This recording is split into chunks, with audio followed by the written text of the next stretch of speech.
આજે આવ્યા જ નહીં બોલો. પછી જે દાર મોરું ચાલુ કરું ને તે દારે કે વાર જોઈને બેઠા 3000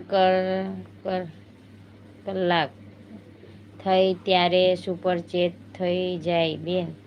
હા તે હવે આપણે એમ જ કરીશું, 3000 સુપર ચેટ વાળું આપણે હાફ મોનોમાં મૂકી દઈશું. હાફ મોનોમાં થઈ જાય ચેટ. ઓકે. એ મને આ નહોતી ખબર હિરેનભાઈ. એક ભાઈ આવ્યા ને તેમણે મને પૂછ્યું કે તમારો વોચ ટાઈમ કેટલો થયો એમ.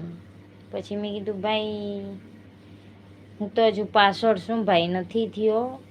પછી એ ભાઈએ મને કીધું કે તમારા ઓકે વાંધો નહીં એમ કીધું. પછી કે 3000 થાય ને એટલે હાફ મોનોમાં મૂકી દેજો, એટલે તમારે છે ને સુપર ચેટ બી ચાલુ થઈ જાય ને 1 કલાક કેટલા કહેવાય 1000 બાકી રહી ને વોચ ટાઈમ એ પણ તમારો પૂરો થતો જાય અને સુપર ચેટ